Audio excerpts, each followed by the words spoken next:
you're over 50 and you've been thinking about downsizing for months, but you can't seem to actually start, this video is for you. And I'm going to walk you through 6 things that you can do right now to start downsizing fast without overwhelming yourself, without taking time off work, and without paying someone $5,000 to do it for you. These are the same steps that I walk my clients through. The ones that turn "I should downsize someday" into "I'm halfway done." I'm Weldon Hobbs, and I help homeowners all across the country looking to downsize or right size to be able to align their life goals, optimize those goals for wealth, and then focus on the real estate. If you like this type of content, hit that like button and let's get into it. So here's the question that we received this week, and I'm going to paraphrase it based on what you see on the screen here. But it's from Linda. She's 58 years old, and for the last 2 years, she and her husband have been trying to figure out how to downsize. And every time they look around, they get overwhelmed and they stop. They know they need to, but again, every weekend, they're feeling like they want to make a move, but they just can't. And ultimately, she asks, "How do I downsize?" Well, Linda, I see you're 58. I see that you have 2 years of meaning to start. You're an empty nester, and you're still stuck at the starting line. That's the spot that most people are in when they write me. And the good news is getting unstuck is simpler than it looks. Let's get into it with point number 1. So this is where we need to pick the finish line before you pick a single box. And what do I mean by that? Well, the reason you're stuck, it's not the stuff itself. It's that you haven't decided what done looks like. And you can't start a trip, meaning go take a vacation or go someplace when you don't know where you're going. And if you do, well, you're just going to be wandering. So before you touch anything, answer one question and answer this out loud. What are you downsizing towards? Is it an easier, lower maintenance life in the home that you have? Is it selling and moving somewhere smaller, maybe closer to the grandkids? Or is it getting ahead of it now while it's calm, while you're able-bodied, so that way you're not forced to do it later? Pick one as the leader, pick one as the vision, and that single decision, it's going to tell you what goes first, how fast to move, and whether you even keep in the house makes sense or stay in there, of course. Most people skip this and they wonder why every weekend stalls. Name the finish line, and the next 5 steps we're going to go over, they're practically going to sort themselves. Friends, life transitions, they get complicated fast. And sometimes you just need the right professional, the right coach in your corner to help navigate it. And if that sounds like where you are, check out the caption below. You're going to see a link there, and it has a link to all of our resources that we have out there for life's most difficult transitions. That could be estate planning. That could be how to downsize well, how to navigate a career change. Look, we put resources out every single week to help you. And then if you need actual one-on-one coaching, that option is there as well. Now, if you haven't already, subscribe. More life, wealth, and real estate content for your life transitions comes out every single week. I look forward to connecting with you when the time is right. Point number 2. So this is make a shipping box, the ones that we get from Amazon every other day or every day if you're in my household. Make that your donation box. Here's the fastest way to build momentum. And we're going to start today. So the next time that box gets there, gets to your doorstep, take the contents out, and this is what you're going to do.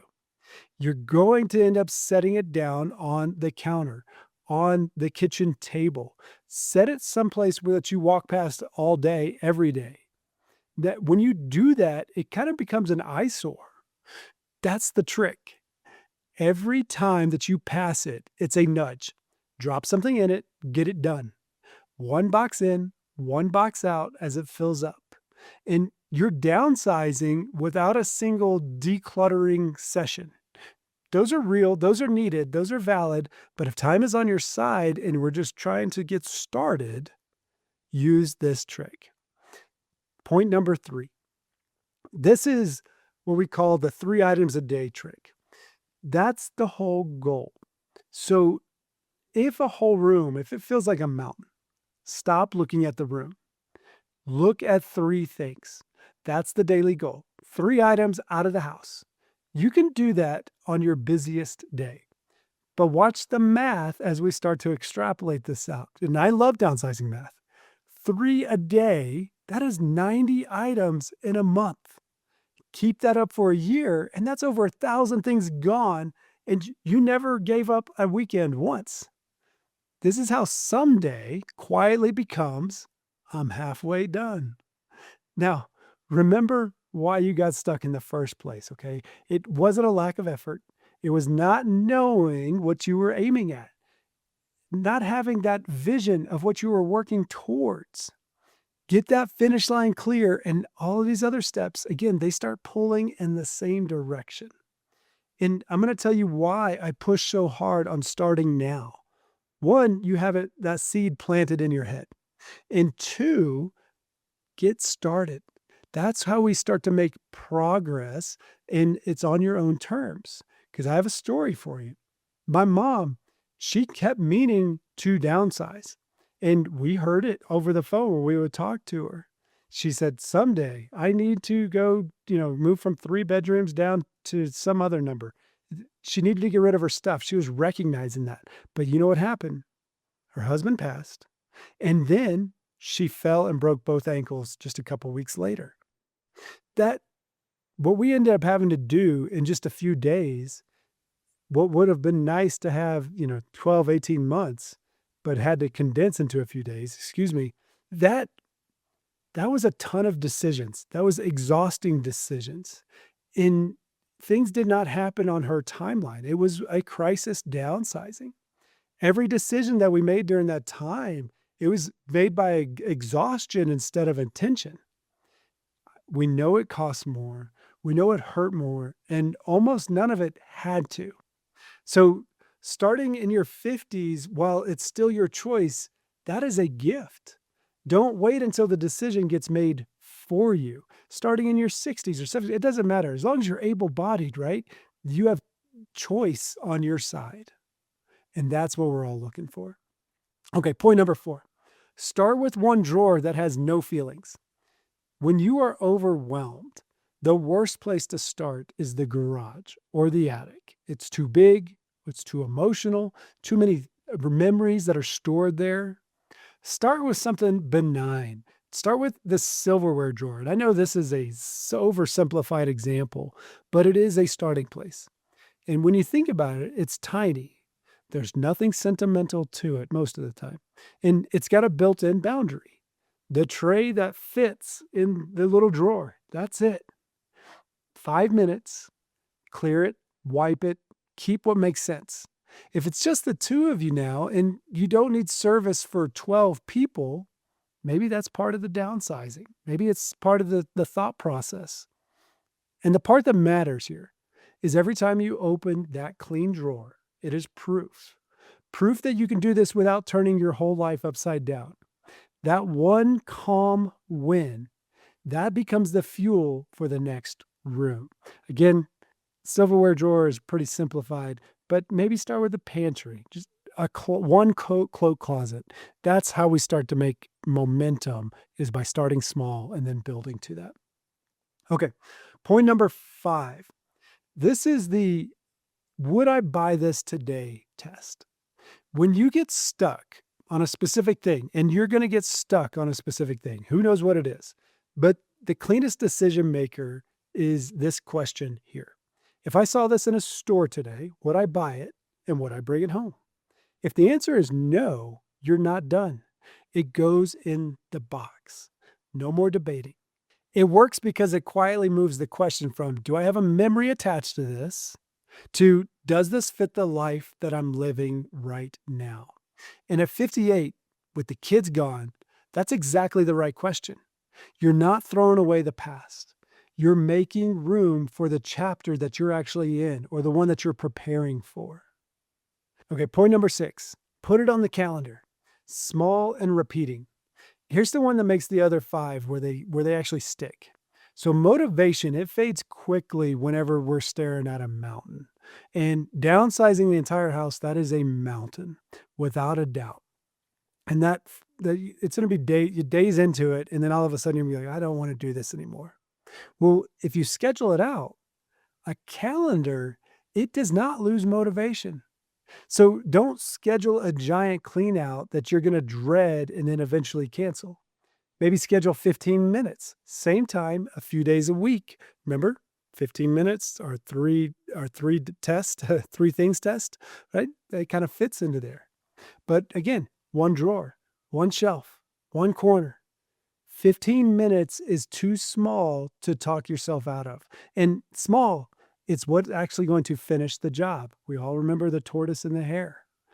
The people who actually downsize fast, they're not the ones with a free weekend. They're the ones that are doing this consistently, who made a rhythm instead of an event. Tiny and repeating beats, that's going to add up to actual accomplishment. Now, there's one more thing. And if you've watched the channel for any length of time, your finish line may end up being selling the house. And that's the wealth piece of this. Remember, we want to plan the life goal first, then optimize it for wealth, and then focus on the real estate. Well, if you are actually considering going down the road of selling the home, remember there's a capital gains exclusion on your primary residence, and it's up to $250,000 if you're single, or $500,000 if you're married filing jointly with your taxes. And whether you qualify or not depends on how long you've lived in the home and the timing of the sale. Mainly, you want to make sure that you've lived in the home for 2 out of the last 5 years. But ultimately, that's a conversation to have with the right professional before a sign goes in the yard. Life first, then optimize it for wealth, then focus on the real estate. And here's the one step that you can do before you close this video. Don't go sort a closet. Go answer the question from step 1. And that was, what am I downsizing towards? Easier living, a sale, getting ahead of my life goals, actually putting planning into it. Write down the one that leads, the one that's tugging at your heart as the true reason for why you're going through this. Then put 15 minutes on tomorrow's calendar. That's it. That is how I should downsize someday becomes I started today. And if doing it right matters to you, most families about 12 to 18 months out, they start to do this and they don't feel rushed towards the end. Now stay to the very end. You're going to see another video. It has other techniques for downsizing, and I'll link them there. But definitely check those out. I'm Weldon Hobbs, and when we're making big decisions in life, we start with your life goal. We optimize it for wealth, and then we focus on the real estate. Remember, good decisions, they start with good information, and I'll see you in the next one.